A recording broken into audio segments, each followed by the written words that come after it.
உருவாய் அருவாய் உலதாய் இளதாய் மறுவாய் மலராய் மணியாய் ஒளியாய் கருவாய் உயிராய் கதியாய் விதியாய் குருவாய் வருவாய் அருள்வாய் குகனே. ஸ்பிரிச்சுவல் ஜோதிடம் நேயர்களுக்கு இனிய காலை வணக்கங்கள். வணக்கம் நண்பர்களே. இந்த வாரம் அப்படிங்கிறது 3ஆம் தேதியிலிருந்து 9ஆம் தேதி ஆகஸ்ட் மாதம் வரைக்கும் கூடிய காலகட்டங்களில் உத்திரட்டாதி நட்சத்திரம் என்கிற மீனராசியிலிருந்து மிருகசீஷம் என்கிற மிதுன ராசி வரை சந்திரனின் பயணம் இருக்கிறது. இந்த பயணத்தில் நம்ம பார்க்க போகிறது என்னன்னாக்கா முக்கியமான நிகழ்வுகள். ஆடி 18 அப்படிங்கிற ஆடிப்பெருக்கு 3ஆம் தேதியே நடந்துடும். 4ஆம் தேதி சஷ்டி, 5ஆம் தேதி பஞ்சமி, தேய்பிறை பஞ்சமி, ஆடி கிருத்திகை 6ஆம் தேதி, 9ஆம் தேதி யோகினி ஏகாதசி என்ற விஷ்ணுவின் வழிபாடு. இப்படி நல்ல நிகழ்வுகளை அப்படி அழகாக கொண்டு லம்பாக கொடுக்குது நமக்கு. இதெல்லாம் எதுக்கு யூஸ் ஆக போகிறது அப்படின்னா, ஆடிப்பெருக்கு தான் தாலியெல்லாம் மாற்றிக்கிறது. தாலிக்கயிறன் கணவனை வேண்டி பண்ணுவது.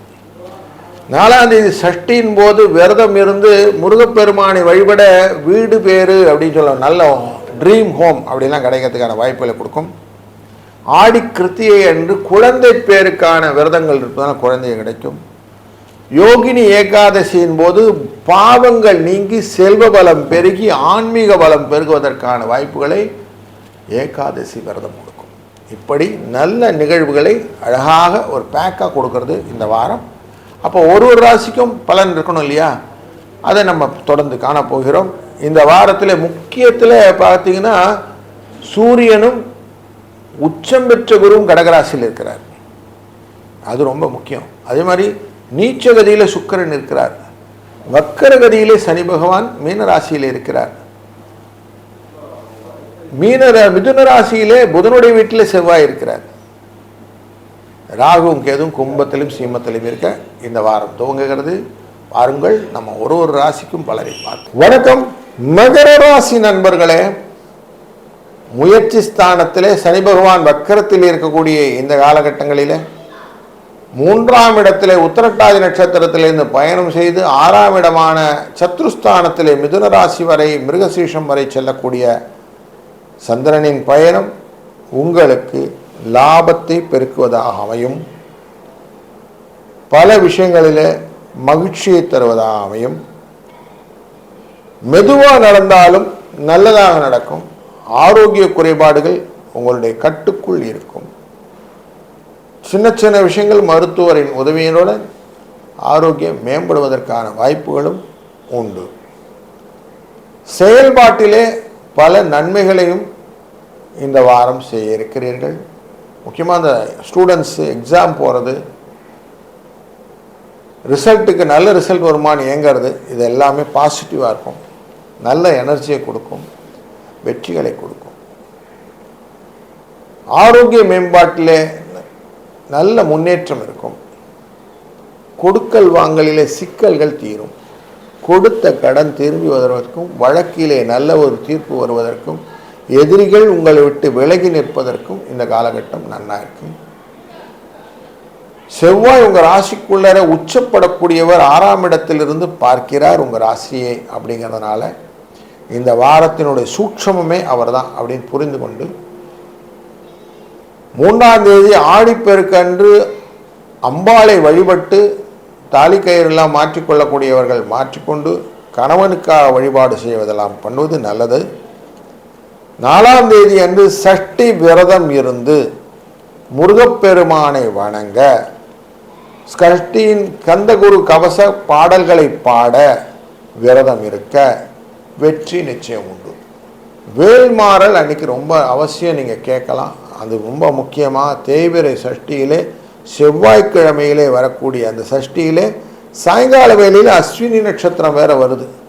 கடனை அடைக்கிறது, கடலை கவர்லையான ஒரு போட்டு உங்களுக்கு எடுத்து வச்சிருங்க. கடன் அடையும். மலை போல் இருக்கும் கடலும் பனி போல் விலகும்.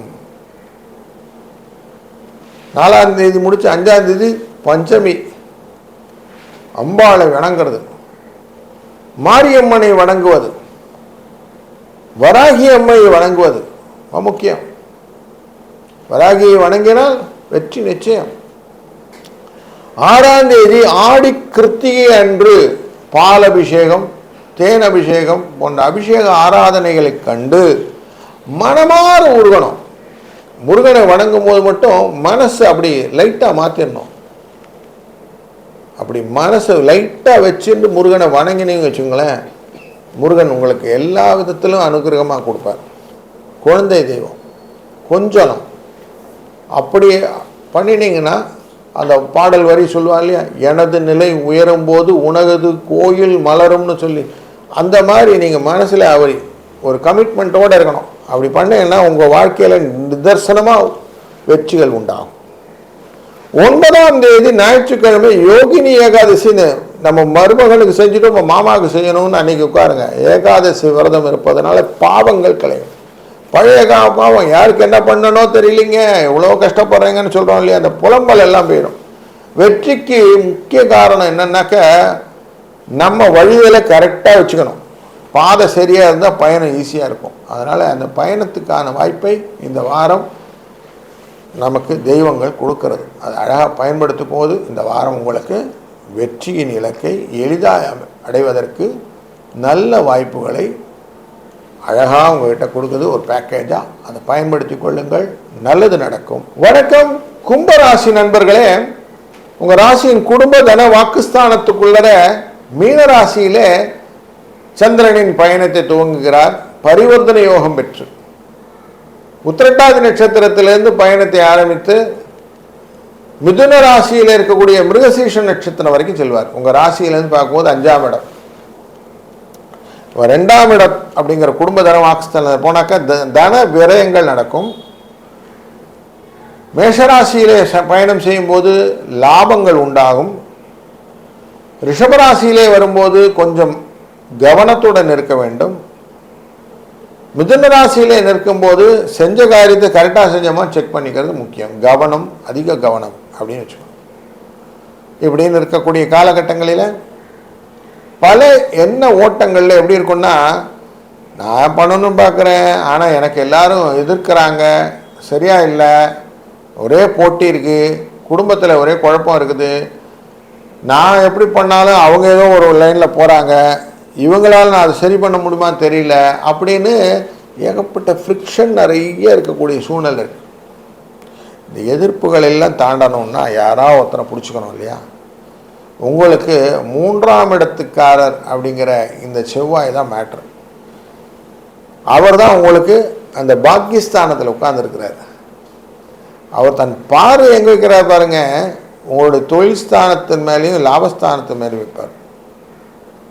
உங்கள் லாபஸ்தானத்து மேலேயும் விரயஸ்தானத்து மேலேயும் வைப்பார். அப்படி அவருடைய பார்வையினால் நீங்கள் என்ன பண்ண போகிறீங்கன்னா, அழகாக கேபிட்டலைஸ் பண்ணுறதுக்கு இந்த வார்த்தை முருகனை வச்சுன்னு பண்ண போகிறீங்க. முருகனை வழிபடுவது இந்த வாரம் முக்கியம்னு வச்சுக்கோங்க. வெற்றி வேண்டுமென்றால் வேலைப்படின்னு இருக்கு. வேலை வேலை வேலைன்னு சொல்கிறோம்ல, வேலைங்கிறது வேலவன் அப்படின்னு மைண்டில் வச்சுக்கோங்க. அப்போ எல்லா விதத்திலும் வேலவனை பிடித்தால் வெற்றி. இந்த வாரம் முழுக்கமே நம்ம வேலை என்னென்னா கந்தகுரு கவசம், கந்தசஷ்டி கவசம், வேல்மாறல் இதெல்லாம் கேட்கறது. முன்னும் பின்னும் வந்த வினைகள் அனைத்தையும் விரட்டுவதற்கு முருகனின் வேல்மாறல் ஹெல்ப்ஃபுல்லாக இருக்க போகுது. சரி, 4ஆம் தேதி அன்று சஷ்டி விரதம், முருகனுக்கான சஷ்டி விரதம் 6வது திதி, சஷ்டி திதி அன்றைக்கு விரதம் இருந்து செவ்வாய்க்கிழமை சஷ்டி அப்படிங்கிறதே உசித்தம். அதுலேயும் அன்றைக்கி அஸ்வினி நட்சத்திரம் அப்படிங்கிற நட்சத்திரம் சாயங்கால வேலையில் வரும். கடன் அடைக்கிறதுக்கு ரொம்ப நல்ல ஆப்பர்ச்சுனிட்டி இருக்கும், கடன் அடைக்கலாம். அது மட்டும் இல்லை, 6ஆம் தேதி ஆடி கிருத்திகை அன்றே பால்குடம் எடுத்து அபிஷேகம் செய்து முருகப்பெருமானை வணங்குவதனாலே மனதில் பாரங்கள் குறையும், கவலைகள் குறையும். திருமணம் கவலை, குடும்பத்தில் ஆரோக்கியத்தினால் வரக்கூடிய கவலை, திருமணமே நடக்கலை சார், குழந்தையே இல்லை சார் அப்படிங்கிற கவலை, வீடு வாசல் எல்லாம் நடக்கலை சார், வேலையே கிடைக்கல சார், இப்படி கவலைகள் அடுக்கி கொண்டே போகிறோம் இல்லை. இது எல்லாத்துக்கும் தீர்வு குழந்தைகளின் வளர்ச்சி, இது எல்லாத்துக்கும் தீர்வு கிருத்திகை விரதம். 9ஆம் தேதி யோகினி ஏகாதசி அன்று நம்ம என்ன காரியம் செஞ்சோமோ தெரியல, இந்த மாதிரி பாடாப்படுத்துது இந்த சாமி அப்படின்னு சொல்கிறோம் இல்லையா. பாவங்களை, தெரியாத பாவங்கள், யார் யாருக்கு என்னென்ன பாவம் செஞ்சேன்னு தெரியல, அன்றைக்கி அந்த பாவம் செஞ்சுருக்கேன்னு சொல்கிறாங்க, பெண்கள் பாவங்கிறாங்க, பித்ரு பாவங்கிறாங்க, நாக தோஷங்கிறாங்க, ஏகப்பட்ட தோஷங்களை எங்கள் மேலே தவிக்கிறாங்களே சார், பிரம்மஹத்தி தோஷம்லாம் சொல்கிறாங்களே சார். எப்படி சார் இதை விட்டு மீன்றது? ஏகாதசி விரதம் இருக்கிறது, பெருமாளை வணங்குவது அப்படின்னா எல்லாம் விடும், நம்மளை விட்டு விலகிவிடும். அதனால் எல்லாமே நன்மையாக மாறுவதற்கு இது ஒரு வழி, நல்ல வழிகாட்டி. இதை பயன்படுத்தி கொண்டால் சந்தோஷம் நிச்சயம் உண்டு. இந்த வாரத்தின் மூலியமாக உங்கள் வாழ்க்கை சுபிட்சமாக அமையட்டும். வணக்கம் மீனராசி நண்பர்களே. உங்கள் ராசியிலே சனி வக்கரம் பெற்று இருக்கக்கூடிய இந்த காலகட்டங்களிலே சனியின் சாரமான உத்திரட்டாதியிலேயே சந்திரன் பயணம் செய்கிறார், பரிவர்த்தனை யோகம் பெற்று. அங்கிருந்து உங்கள் ராசியினுடைய 4ஆம் இடமான சுகஸ்தானத்திற்குள்ளே சந்திரனின் பயணம் மிருகசீஷம் வரைக்கும் இருக்கும். உங்கள் ராசியின் ஆரோக்கியத்தை பற்றின எண்ணங்கள் மனசில் அதுதான் ஃபஸ்ட்டு வந்திருக்கும். நான் எப்படி இருக்கணும், நான் நல்லா இருக்கணும், நான் நல்லபடியாக அமையணும், எல்லா விதத்திலும் கன்ஃபியூஷனே இருக்கக்கூடாது, சக்ஸஸ் ஸ்டோரி இருக்கணும் அப்படின்னு எண்ணங்களை நிறைய கொடுக்கும். அதுக்கு ததாஸ்து அப்படியே நடக்கட்டும்னு குருவுடைய அனுகிரகம் இருக்கிறதுனால நன்மையாக நடக்கும். வக்கரகதியில் சனி பகவான் இருக்கிறதுனால சில செய்கைகள் எல்லாம் நம்ம செய்கிறோம், அது ஒன்று நடக்குதுன்ற மாதிரி ஒரு டெய்லி டேலி இருக்கும்.